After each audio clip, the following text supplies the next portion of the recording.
नमस्कार बच्चों। Last lecture पर दो तीन क्वेश्चंस होमवर्क में दिए गए थे, जल्दी जल्दी डिस्कस कर लेते हैं। देखो पहला क्वेश्चन क्या है। Heat of atomization of PH3 and P2H4। PH3 है फॉस्फीन, P2H4 है diphosphine. This is phosphine, this is diphosphine. P block में पढ़ेंगे आप नाइट्रोजन फैमिली पर फॉस्फीन और डाइफॉस्फीन के बारे में, ठीक है। आर फला एंड फला, तो कहता है पीपी बॉन्ड एनर्जी बताओ। क्या बताओ? PP bond energy. तो क्या आया था इसका आंसर? होमवर्क में था ना क्वेश्चन, ठीक। इसका करेक्ट आंसर आया होगा बेटा आपका ए पार्ट। चलो देख लेते हैं। Heat of atomization of PH3, मतलब PH3 को उसको गैसियस, PH3 को उसके गैसियस आइसोलेटेड एटम्स में तोड़ना है।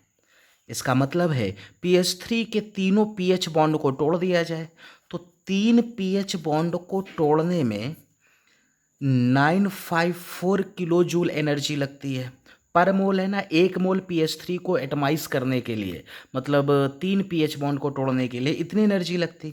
तो एक पीएच को तोड़ने में कितनी एनर्जी? 954 डिवाइड बाई 3, सॉल्व कर लो, ये वैल्यू आएगी 318 किलो जूल। हाँ या ना? हाँ। पर मोल बता दूं, यही आ गई बॉन्ड एनर्जी। कौन से बॉन्ड की? पीएच बॉन्ड की।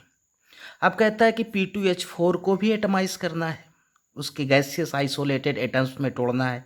तो P2H4 कैसा होता है बेटा? This is P2H4। बोल हाँ या ना? हाँ।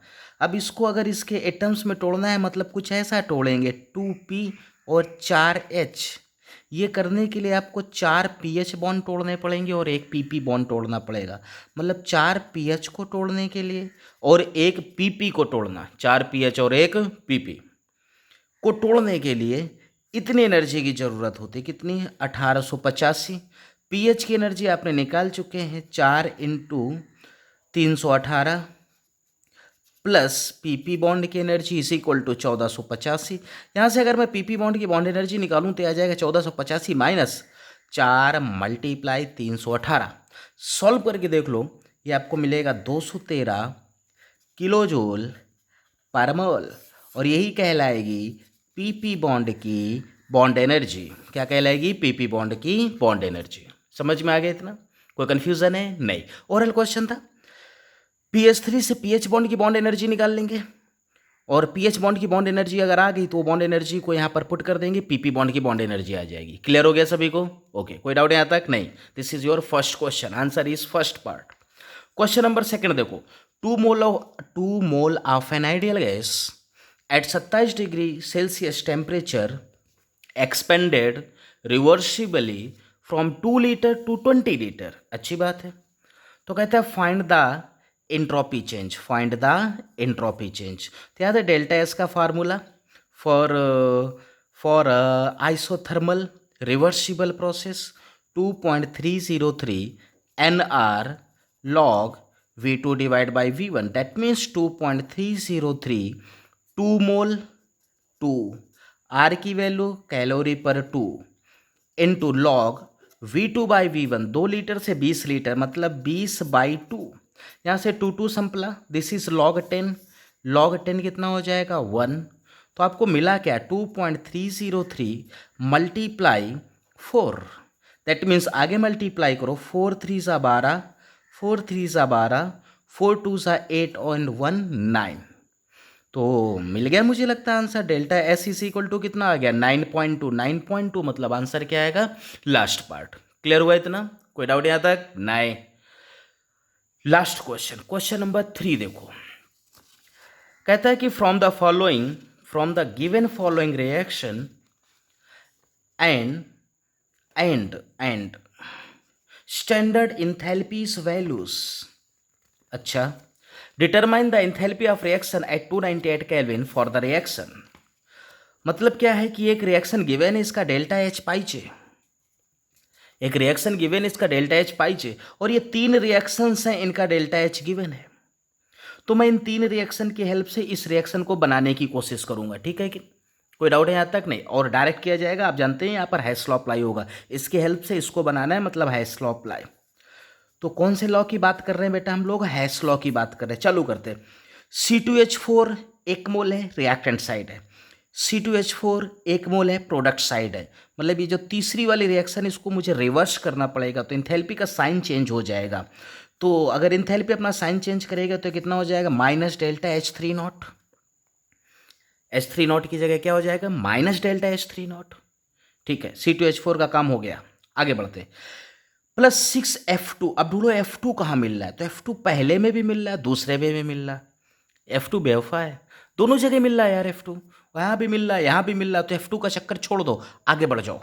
ठीक है ना। CF4, CF4 ढूंढो कहाँ है, नहीं है नहीं है। CF4 यहाँ पर मिल रहा है, CF4 प्रोडक्ट साइड है, CF4 प्रोडक्ट साइड है, 2 मोल है, यहाँ 1 मोल है, मतलब इस रिएक्शन में मुझे 2 का मल्टीप्लाई करना पड़ेगा। इसे मैंने रिवर्स किया, इसमें मुझे 2 का मल्टीप्लाई करना पड़ेगा। अगर इस रिएक्शन में मैं 2 का मल्टीप्लाई करूंगा तो इसमें भी 2 का मल्टीप्लाई हो जाएगा, plus 2 times of delta H2 not. समझ गए इतना, ओके। प्लस 4HF, HF ढूंढो, मिल गया HF, कितना HF है 2, पाइजे कितना है 4, मतलब इसमें भी 2 का मल्टीप्लाई करना पड़ेगा, और रिएक्शन को रिवर्स करने की जरूरत नहीं है।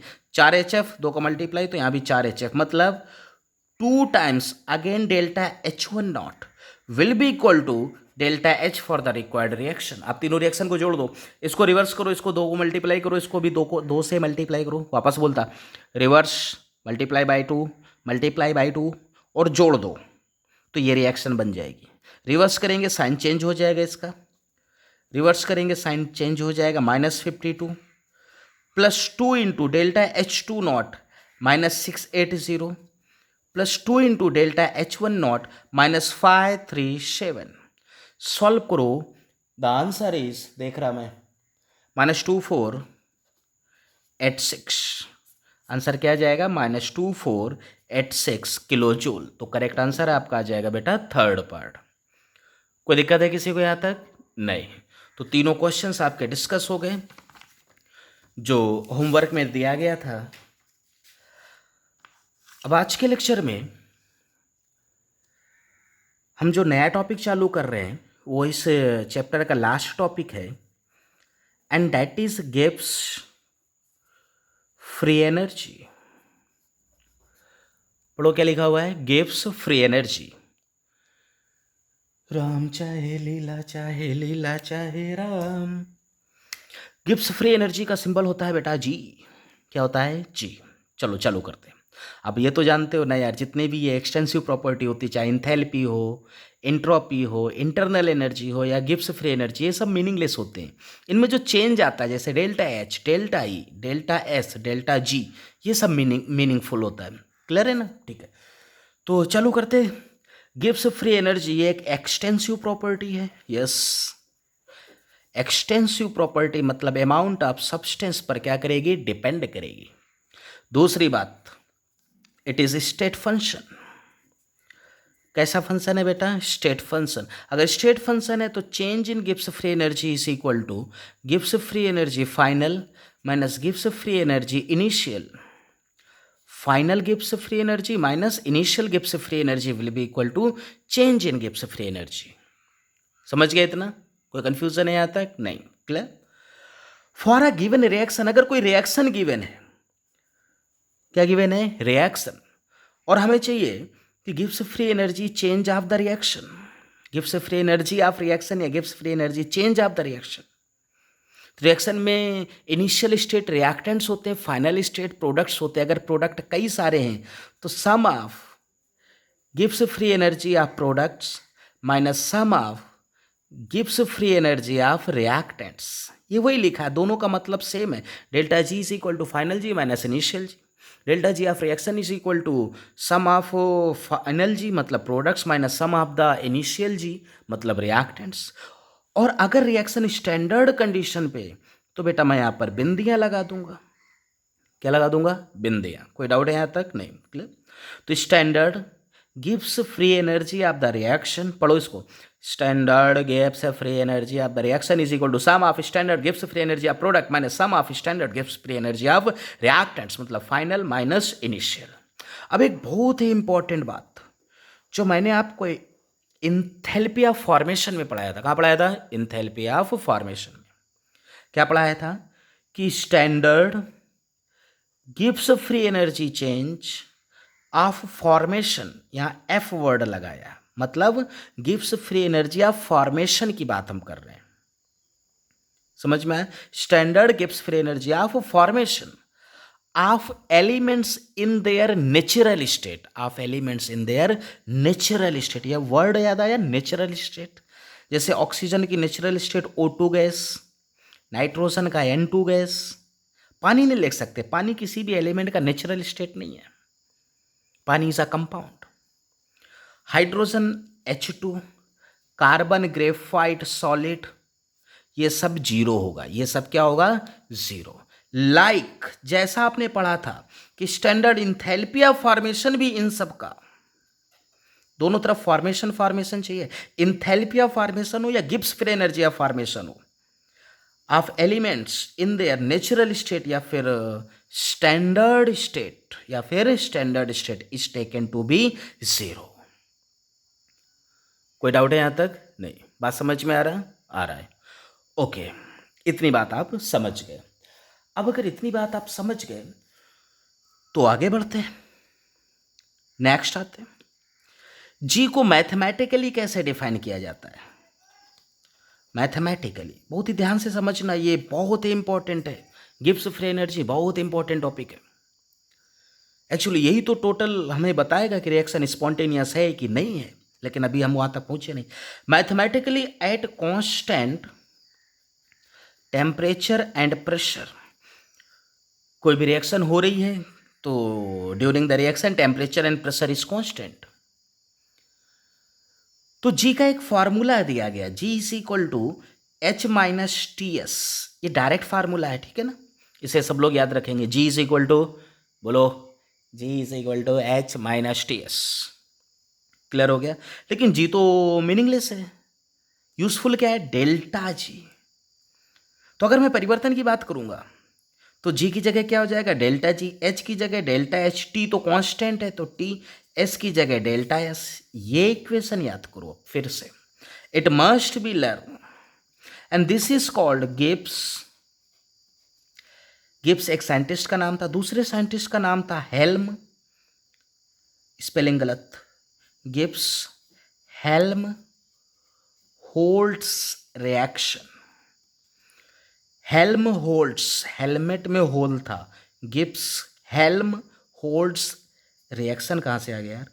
इक्वेशन याद करो, delta G is equal to delta H minus T delta S. बोलो मेरे साथ, delta G Gibbs free energy change, delta H enthalpy change, T temperature, delta S entropy change. Gibbs free energy change, enthalpy change, temperature, and this is entropy change, this is entropy change. तो ये equation कौन सी equation कहलाती है? Gibbs helm holds equation. बोलो मेरे साथ, क्या कहलाती है बेटा? Gibbs helm holds equation for a chemical reaction. और अगर वो केमिकल रिएक्शन स्टैंडर्ड कंडीशन पर है, कहां पर है? Standard condition. बहुत ही गौर से समझना, किस कंडीशन पर है? Standard condition. तो यही फार्मूला रहेगा, delta G is equal to delta H minus T delta S. बस एक फर्क आएगा कि यहाँ पर बिंदियां लग जाएंगी। क्या लग जाएगा? बिंदियां, बिंदीकरण हो जाएगा। Delta G not is equal to delta H not minus T delta S not. Gibbs standard Gibbs free energy change is equal to standard enthalpy of reaction minus T into standard entropy of the reaction, या standard entropy change of the reaction. Clear हो गया इतना? कोई confusion है यहाँ तक? नहीं, okay. अब ये जो गिब्स हेल्महोल्ट्ज इक्वेशन है, ये दो साइंटिस्ट हैं, गिब्स अलग थे, हेल्महोल्ट्ज अलग थे। इन्होंने इसी को डेराइव्ड कर, इसी इक्वेशन को थोड़ा सा परिवर्तित करके लिखा, थोड़ा सा चेंज करके लिखा। तो अब हम आगे की तरफ चलते हैं, इस रिएक्शन को थोड़ा सा इस इक्वेशन को थोड़ा सा चेंज करेंगे, ठीक है? देखेंगे कैसे। यहां मैंने और लगाया है, और के बाद फिर से इसी को चालू करने जा रहा। अभी अभी हमने क्या पढ़ा कि G इज इक्वल टू क्या होता है? H minus TS। समझ गया? ओके, आगे बढ़ो। थर्मोडायनामिक्स में मैंने तुमको इंथैल्पी पढ़ाया था और बड़ा बड़ा सिखाया था कि enthalpy is the sum of internal energy plus PV energy.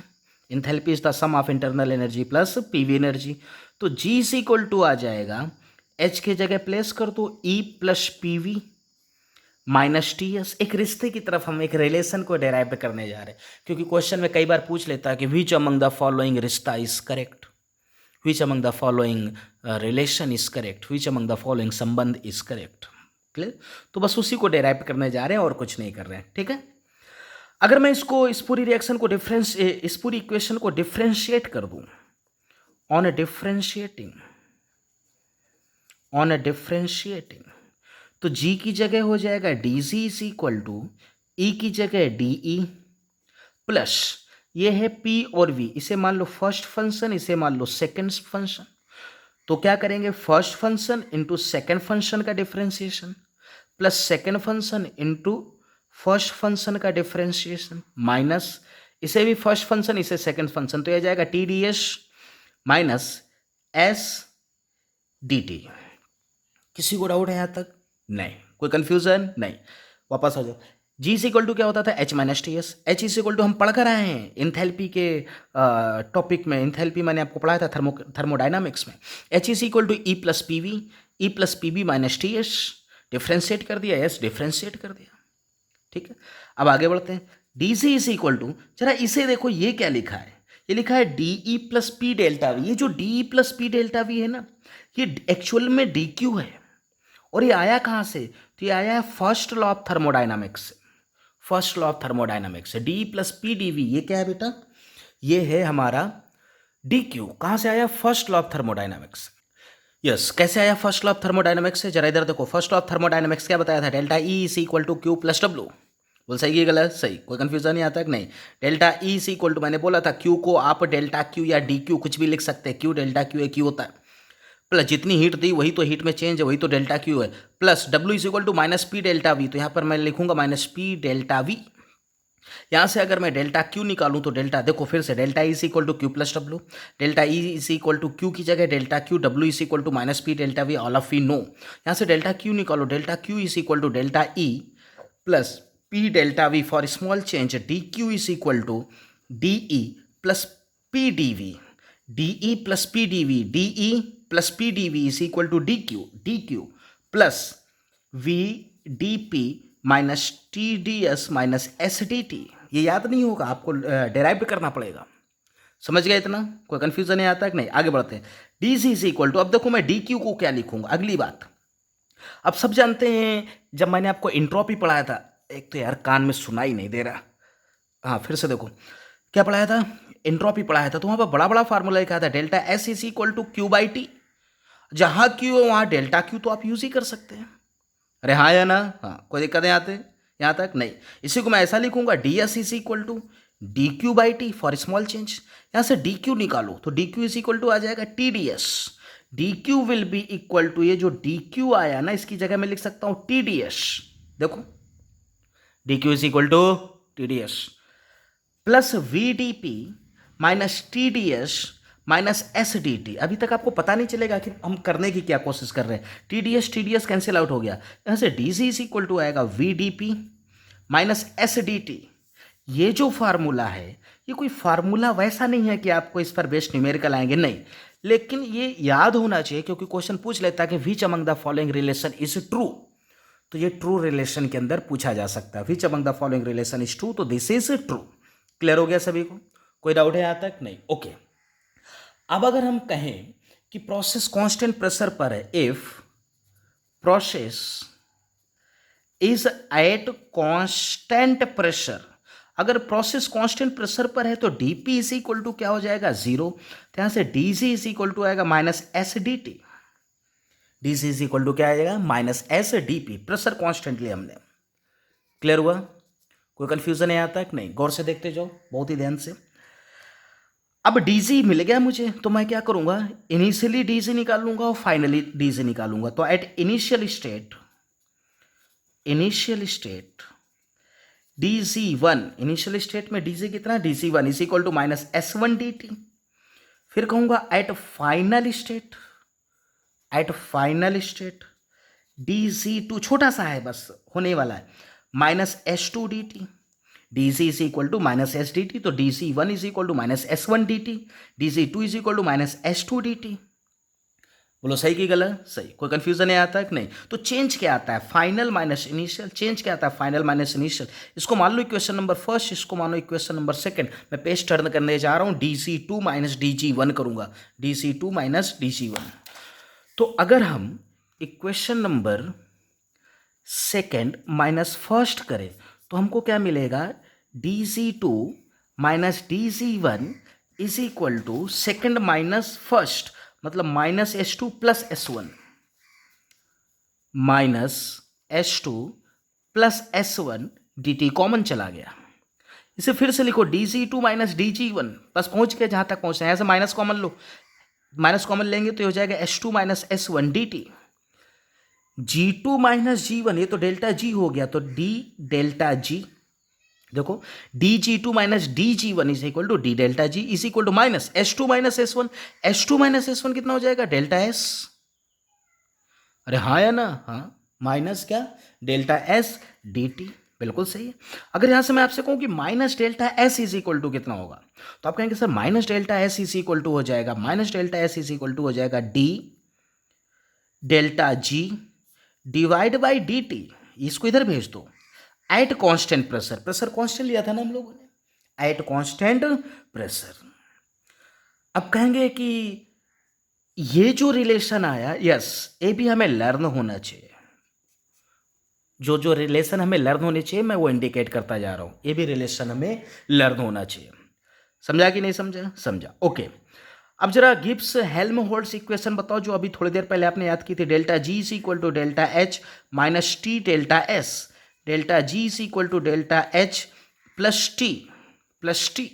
अब ये देखो, जो माइनस डेल्टा S है ना, इसकी जगह मैं ये वाली वैल्यू प्लेस करने जा रहा हूं। माइनस डेल्टा S की जगह ये वाली वैल्यू हम प्लेस कर सकते हैं, यस डेफिनेटली प्लेस कर सकते हैं। D delta G divide by dt at constant pressure, at constant pressure. ये इक्वेशन भी हमें लर्न होनी चाहिए, and this is also Gibbs Helmholtz equation.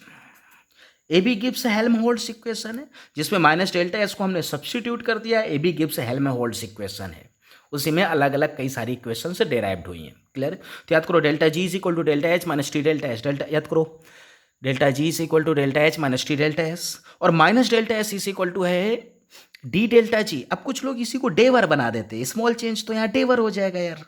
D delta G upon D T को डेवर डेल्टा जी अपॉन डेवर टी भी बोल सकते हैं। For very very small change उतना कुछ फर्क नहीं पड़ेगा। Minus delta S is equal to कितना आया? D delta G upon D T at constant pressure. तो delta G is equal to delta H plus T, D delta G upon D T at constant pressure. समझा कि नहीं समझा? समझा। कोई doubt है यहाँ तक? नहीं, ओके। ये भी हमें याद होना चाहिए। बेसिकली ये दोनों, ये तीनों ही हमें लर्न होनी चाहिए, this one and this one. Clear हो गया सभी को? कोई कंफ्यूजन है यहाँ तक? नहीं, ओके। आगे बढ़ते। ये तो अभी तक हम बार बार जी के बारे में पढ़ रहे थे जी। अब हम लोग डेल्टा जी के बारे में थोड़ा सा और पढ़ेंगे। इलेक्ट्रोकेमिस्ट्री की नज़र में डेल्टा जी क्या है? तो delta G is the extra amount of energy, it is the extra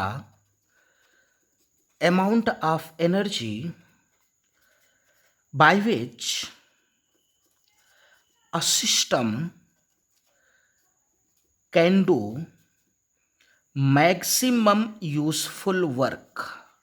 ये बहुत इंपॉर्टेंट वर्ड होता है, मैक्सिमम यूजफुल वर्क।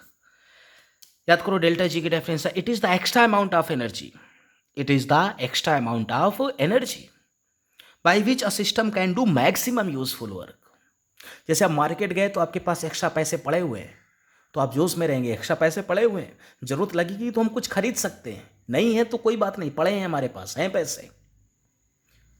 तो it is extra amount of energy by which a system can do maximum useful work. Clear है? छाप लो इसको। अब जरा इस बात को समझते और समझते। It is a extra amount of energy by which system can do मतलब minus maximum useful work, maximum useful work. समझा कि नहीं समझा? समझा। कोई दिक्कत है यहाँ तक? नहीं। ओके, आगे देखो, वर्क का फार्मूला क्या होता है? कौन सा वर्क? Electrical work. अगर क्यू चार्ज वी वोल्ट की बैटरी में फ्लो कर रहा है तो वर्क कितना आता है? Q cross V. फिर से इलेक्ट्रोकेमिस्ट्री की नज़र में ये सिखाया जा रहा, आप इलेक्ट्रोकेमिस्ट्री में पढ़ भी चुके हैं, डेरिवेशन की जरूरत नहीं है, मैं डायरेक्ट भी लिख सकता, लेकिन फिर भी लिख रहा। कितना वर्क होगा अगर Q amount of charge, Q charge V volt की बैटरी में ट्रेवल कर रहा है या वी पोटेंशियल डिफरेंस से क्यू चार्ज फ्लो कर रहा है, तो वर्क आएगा क्यू क्रॉस वी। कितना चार्ज फ्लो कर रहा है? क्यू चार्ज फ्लो कर रहा है। क्यू कितना है? मान लो N Faraday, N Faraday. Q कितना है? N Faraday. और वी क्या है? Voltage of the cell, potential difference of the battery, potential difference of the cell. मान लो वो ई सेल है, ई सेल है, तो W का फार्मूला आ गया, W is equal to Q cross V. Q कितना है? N F. क्यू क्या है? चार्ज। चार्ज कितना है? N Faraday. वोल्ट कितना है? E cell. E cell is the voltage of the cell. तो W का फार्मूला है N F E of cell, तो delta G is equal to आएगा minus times N F E of cell. बोल सही कि गलत? सही। इन स्टैंडर्ड कंडीशन, कौन सी कंडीशन बेटा? Standard condition. अगर कंडीशन स्टैंडर्ड है तो बिंदीकरण हो जाएगा, delta G not is equal to minus N F E not of cell. मतलब दो फार्मूले आ रहे, दोनों पे क्वेश्चन बनते हैं इलेक्ट्रो पे। Delta G is equal to minus N F E of cell. फिर से याद करो formula, delta G is equal to minus N F E of cell and delta G not is equal to minus N F E not of the cell. ये non standard condition पर है और ये standard condition पर है।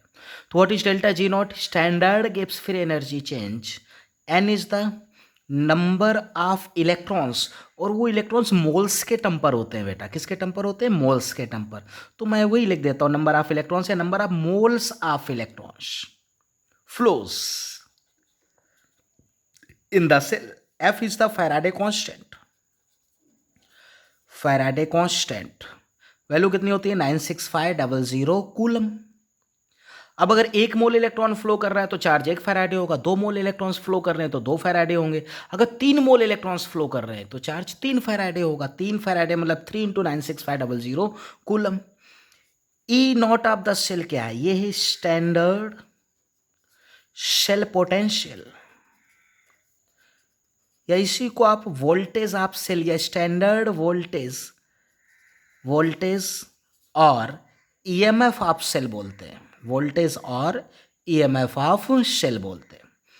E not of the cell का formula होता है E not of the cell is equal to E not of cathode minus E not of anode. E not of the cell is equal to E not of cathode minus E not of anode.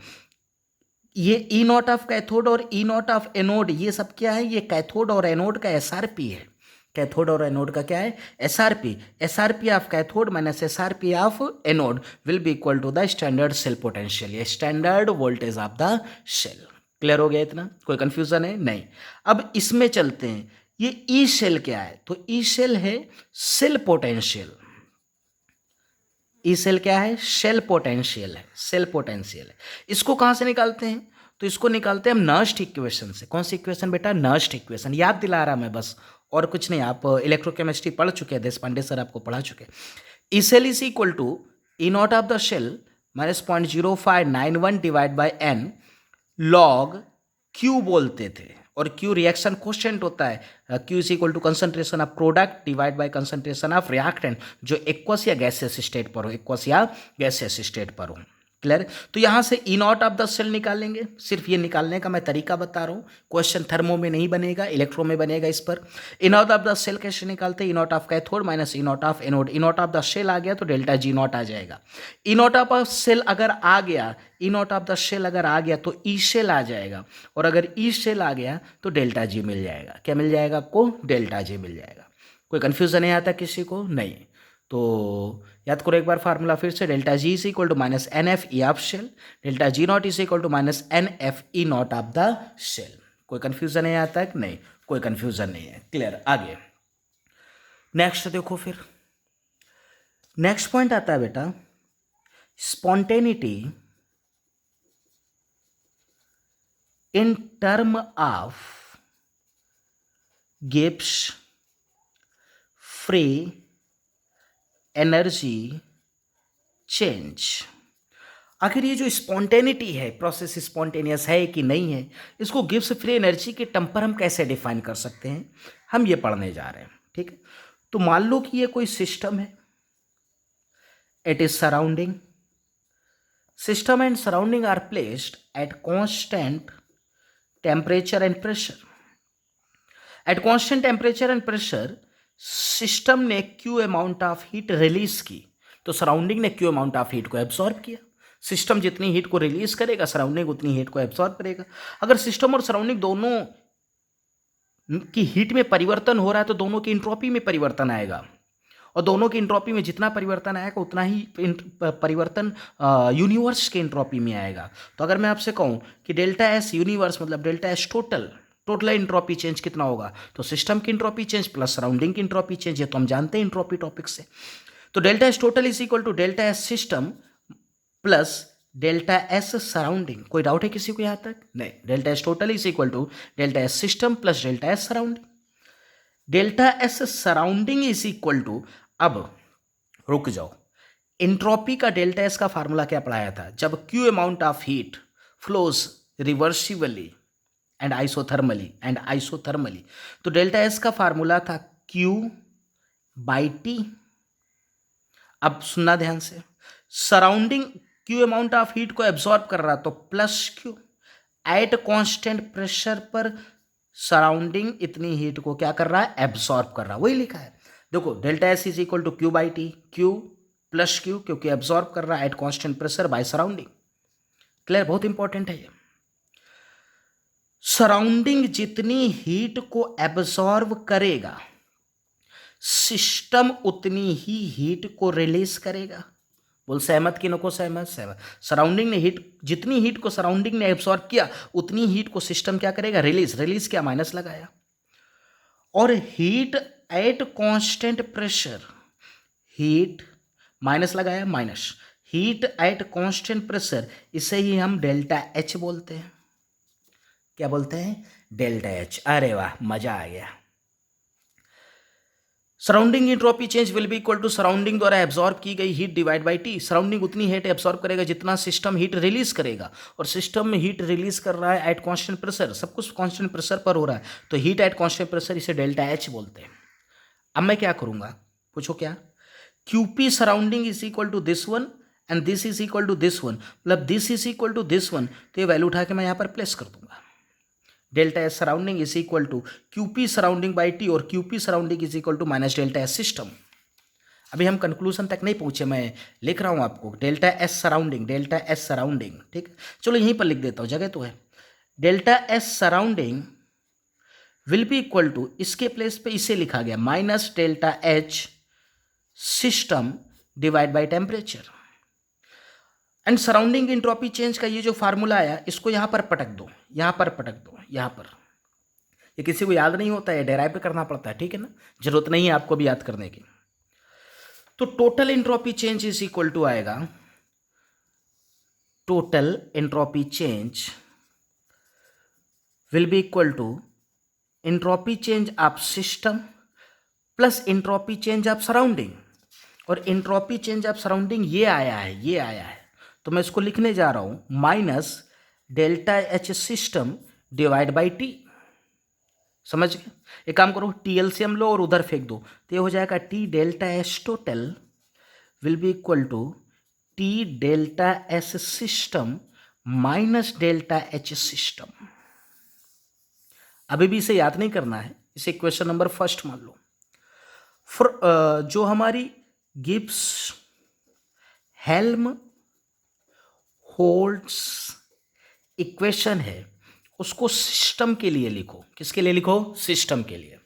तो Gibbs Helmholtz equation क्या थी? Delta G is equal to delta H minus T delta S, इसे system के लिए लिखो। तो delta G system is equal to delta H system minus T delta S system. इसे मान लो इक्वेशन नंबर सेकेंड। दोनों को कंपेयर करो, कंपेयर फर्स्ट एंड सेकेंड, दोनों इक्वेशन को कंपेयर करो। तो तुम्हें ऐसा नहीं लग रहा है कि अगर इससे माइनस कॉमन ले लिया जाए, माइनस कॉमन ले लो, अगर इससे माइनस कॉमन लेंगे तो अंदर बचेगा delta H system minus T delta S system, और माइनस को इधर फेंक दो तो minus T delta S total, इससे माइनस कॉमन लो, इधर फेंक दो। वापस बोलता हूँ, इससे माइनस कॉमन लो, इधर फेंक दो। इन दोनों इक्वेशन को कंपेयर करो तो देखो राइट हैंड साइड बराबर हो गया, माइनस कॉमन लेके इधर फेंक दिया, राइट हैंड साइड बराबर हो गया, तो लेफ्ट हैंड साइड भी बराबर होगा। लेफ्ट हैंड साइड बराबर होगा मतलब delta G system is equal to minus T delta S total. Yes, ये याद होना चाहिए, it should be learn. Delta G system is equal to minus T delta S total. Clear हो गया? ठीक है। अब आएगा स्पॉन्टेनिटी कहां से बीच में घुस गई, चला इसको समझते हैं।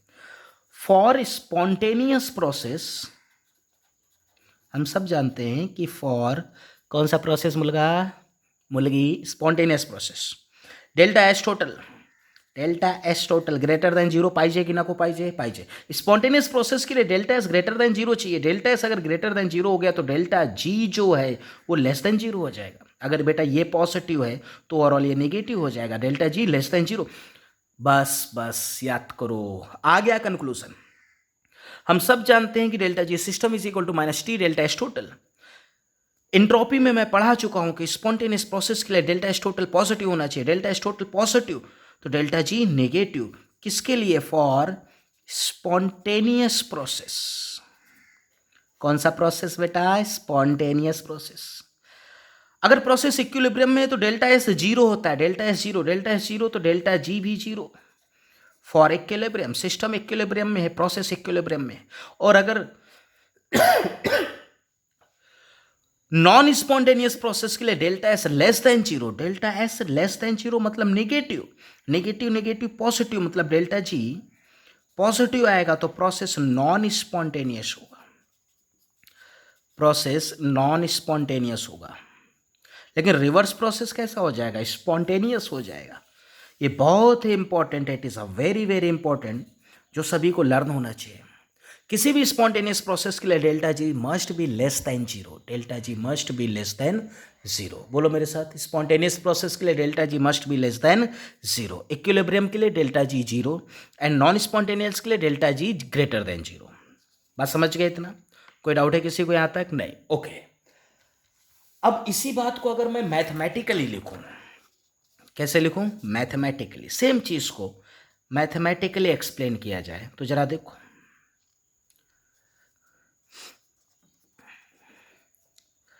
मैथमेटिकली अपने एक फार्मूला पढ़ा था, delta G is equal to delta H minus T delta S. बोला या ना? हाँ, ठीक है।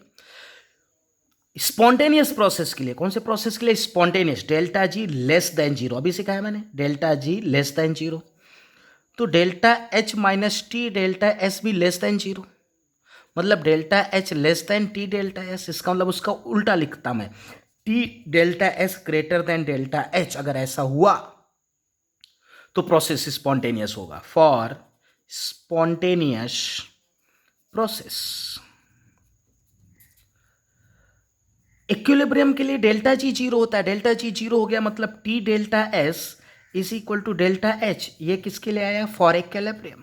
वेरी इंपॉर्टेंट है। कहता है कि वो टेम्परेचर बताओ, delta H is given, delta S is given, और कहता है वो टेम्परेचर बताओ जब प्रोसेस इक्विलिब्रियम में होगा। प्रोसेस इक्विलिब्रियम में मतलब डेल्टा जी जीरो मतलब T delta S is equal to delta H. तो टेम्परेचर कितना होगा? टेम्परेचर होगा delta H upon delta S. याद कर लो इसको जल्दी जल्दी से, हम यही फार्मूला यूज कर लेते हैं।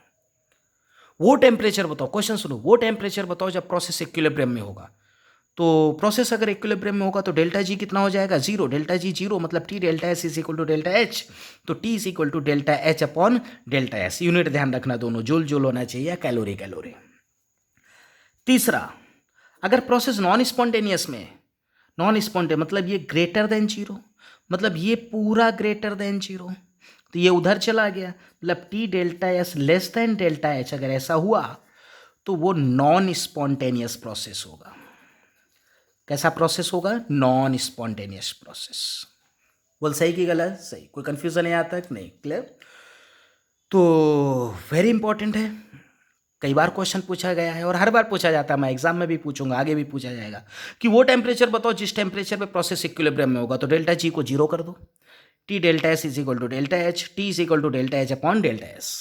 फिर ऐसे भी क्वेश्चन आएंगे कि वो टेम्परेचर बताओ जिस टेम्परेचर के ऊपर प्रोसेस स्पॉन्टेनियस हो, वो टेम्परेचर बताओ जिस टेम्परेचर से नीचे प्रोसेस स्पॉन्टेनियस हो।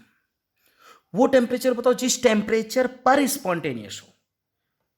मतलब बहुत सारी चीज़ें हैं, बहुत सारे कॉन्सेप्ट्स बनने वाले हैं इस पर, तो मैं उसके लिए कुछ सिखाने जा रहा आपको, और बहुत ही इंपॉर्टेंट बात है, बहुत ही इंपॉर्टेंट बात है, तो जरा सीखो। Important, delta G is equal to होता है delta H minus T delta S. गौर से कुछ बातें समझो। एंथैल्पी पॉजिटिव नेगेटिव हो सकती है, एंट्रोपी भी पॉजिटिव नेगेटिव हो सकता है। Delta S greater than zero हो सकता है, लेस देन जीरो हो सकता है। एंट्रोपी इंथैल्पी अकेले स्पॉन्टेनिटी को डिफाइन नहीं कर सकती, एंट्रोपी भी अकेले स्पॉन्टेनिटी को डिफाइन नहीं कर सकती। दोनों मिलके, इंथैल्पी और एंट्रोपी मिलके टेम्परेचर की हेल्प से डेल्टा जी जब आ जाएगा तो स्पॉन्टेनिटी डिफाइन होगी। तो क्या डेल्टा एच 100% किसी रिएक्शन की स्पॉन्टेनिटी को बता सकता है? नहीं बता सकता। क्या डेल्टा एस अकेले किसी रिएक्शन की स्पॉन्टेनिटी को बता सकता है? नहीं बता सकता। तो आखिरकार ये रिएक्शन स्पॉन्टेनियस होगी, प्रोसेस स्पॉन्टेनियस होगा कि नहीं होगा, ये 100% एग्जैक्ट कौन बता सकता है? तो डेल्टा जी बता सकता है। कौन बता सकता है? डेल्टा जी। मतलब ये सब मिल के प्रोसेस की स्पॉन्टेनिटी को डिफाइन कर सकते हैं। अब देखो कैसे। अगर रिएक्शन एंडोथर्मिक है और एंट्रोपी भी इंक्रीज कर रही है, endothermic delta H positive, entropy increase कर रही है मतलब डेल्टा एच भी पॉजिटिव। अब मेरी बात गौर से सुनना, ये टर्म पॉजिटिव हुआ, ये पॉजिटिव होने की वजह से ये माइनस लगा, ये पूरा नेगेटिव हो गया। अब देखो ऐसे देखो, ये पॉजिटिव है और ये नेगेटिव है। अब अगर डेल्टा जी को नेगेटिव आना है तो ये टर्म बहुत बड़ा होना चाहिए इससे, और ये टर्म बहुत बड़ा तभी होगा जब टेम्परेचर बहुत ज़्यादा होगा। टेम्परेचर क्या होगा? बहुत ज़्यादा होगा। मतलब मैं कह सकता हूँ कि एट हायर टेम्परेचर जो प्रोसेस है वो स्पॉन्टेनियस होगा। प्रोसेस कैसा होगा? स्पॉन्टेनियस। फिर से देखो, delta H positive, delta S positive, delta S positive, तो ये पूरा टर्म नेगेटिव हो गया। ये टर्म पॉजिटिव है, ये टर्म नेगेटिव है, तो इसे ओवरऑल नेगेटिव आने के लिए ये टर्म बहुत बड़ा होना चाहिए। और ये टर्म बहुत बड़ा तभी हो सकता है जब टेम्परेचर बहुत ज़्यादा होगा। ये ज़्यादा होगा तो ये दोनों मिलके बहुत ज़्यादा, ये ज़्यादा और ये कम, तो डेल्टा जी नेगेटिव आ जाएगा। तो डेल्टा जी नेगेटिव कब होगा? जब टेम्परेचर क्या होगा? हायर। अब एक काम करो, टेम्परेचर को डिक्रीज करना चालू करो। बहुत ही ध्यान से समझना, टेम्परेचर को डिक्रीज करेंगे। टेम्परेचर जब डिक्रीज करता जाऊंगा तो कोई ना कोई तो टेम्परेचर आएगा ना, जिस टेम्परेचर में इन दोनों का प्रोडक्ट इसके बराबर आ जाएगा। और अगर इन दोनों का प्रोडक्ट इसके बराबर आ गया तो ये वैल्यू जीरो आ जाएगी। मतलब at particular temperature equilibrium exist करेगा, यस। और अगर टेम्परेचर को और कम कर दिया तो ये वैल्यू छोटी हो जाएगी, ये वैल्यू बड़ी हो जाएगी, ये पॉजिटिव हो जाएगा। और अगर ये पॉजिटिव तो प्रोसेस नॉन स्पॉन्टेनियस होगा। तो मैं कहूँगा कि एट लोअर टेम्परेचर जो प्रोसेस होगा वो नॉन स्पॉन्टेनियस होगा। कैसा होगा बेटा? नॉन स्पॉन्टेनियस होगा। बात समझे कि नहीं समझे? समझे, कोई कंफ्यूजन नहीं? ओके। दूसरी कंडीशन, अगर ये दोनों नेगेटिव हैं, मतलब रिएक्शन एक्सोथर्मिक है और एंट्रोपी डिक्रीज कर रही है। अब जरा गौर करो, इसको समझो। ये तो नेगेटिव आ गया और इसका नेगेटिव और ये फार्मूले का नेगेटिव, नेगेटिव नेगेटिव, ये पॉजिटिव। अब देखो गौर से समझना, ये नेगेटिव है और ये पॉजिटिव है, तो इसे नेगेटिव आने के लिए ये ज़्यादा होना चाहिए, ये कम होना चाहिए। ये कम तभी होगा जब टेम्परेचर कम होगा। मतलब मैं कहूँगा एट लोअर टेम्परेचर प्रोसेस कैसा होगा? स्पॉन्टेनियस। अब टेम्परेचर मैंने बढ़ाया, टेम्परेचर बढ़ाया तो कोई ना कोई तो टेम्परेचर आएगा जब इन दोनों का प्रोडक्ट जो पॉजिटिव आएगा इस नेगेटिव के बराबर आ जाएगा। मतलब at particular temperature equilibrium exist. Equilibrium क्या करेगा? एग्जिस्ट। टेम्परेचर को और बढ़ा दिया, टेम्परेचर को जब तुमने बहुत बढ़ा दिया तो हो सकता है ये देखो फिर से ये नेगेटिव है और ये वाला पॉजिटिव हो गया है। कैसा हो गया है? पॉजिटिव। टेम्परेचर को बहुत बढ़ा दिया तुमने तो ये वैल्यू छोटी हो सकती है, ये वैल्यू बड़ी, ये वैल्यू बड़ी, मतलब डेल्टा जी पॉजिटिव आ जाएगा। मतलब एट हायर टेम्परेचर जो प्रोसेस होगा वो नॉन स्पॉन्टेनियस हो जाएगा। कैसा हो जाएगा? Non spontaneous. बस अब यही दो ज़्यादा इंपॉर्टेंट है, यही दो ज़्यादा इंपॉर्टेंट। याद करने का तरीका, प्लस प्लस से चीज़ें जुड़ती हैं, ये याद करने का तरीका बता रहा। प्लस प्लस से चीज़ें जुड़ती मतलब बढ़ गई ज़्यादा, मतलब ज़्यादा मतलब ज़्यादा टेम्परेचर पे spontaneous.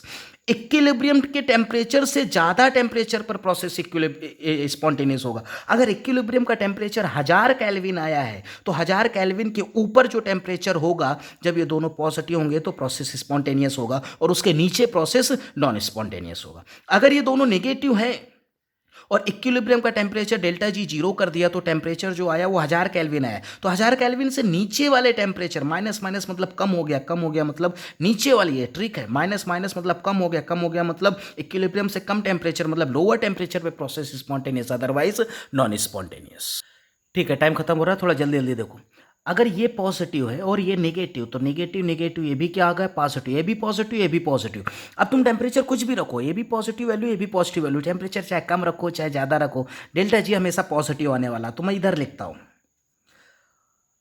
At all temperature process non spontaneous, जगह नहीं है, मैं यहीं पर खत्म करूंगा। प्रोसेस कैसा होगा, नॉन स्पॉन्टेनियस, मतलब इक्विलिब्रियम न को एग्जिस्ट, इक्विलिब्रियम एग्जिस्ट ही नहीं कर सकता। समझ गए इतना? अगर ये वैल्यू नेगेटिव है, ये पॉजिटिव, ये नेगेटिव और ये पॉजिटिव, तो ये नेगेटिव हो गई, और ये पॉजिटिव होने की वजह से ये भी नेगेटिव हो गई, मतलब ये भी नेगेटिव, ये भी नेगेटिव, ये टर्म भी नेगेटिव, ये टर्म भी नेगेटिव, तो टेम्परेचर कुछ भी रखो तुम, ये डेल्टा जी ओवरऑल नेगेटिव ही आना है बेटा, दोनों ही नेगेटिव ना, तो टेम्परेचर चाहे कम रखो चाहे ज़्यादा रखो, डेल्टा जी नेगेटिव ही आना है। मतलब मैं ये इसके लिए बोलूँगा एट ऑल टेम्परेचर प्रोसेस जो है वो स्पॉन्टेनियस होगा। प्रोसेस कैसा होगा, स्पॉन्टेनियस। और अगर हर टेम्परेचर पे प्रोसेस स्पॉन्टेनियस ही है, मतलब वहाँ पर कभी डेल्टा जी जीरो नहीं आ सकता, मतलब इक्विलिब्रियम न को एग्जिस्ट, इक्विलिब्रियम वहाँ पर भी कभी भी एग्जिस्ट नहीं करेगा।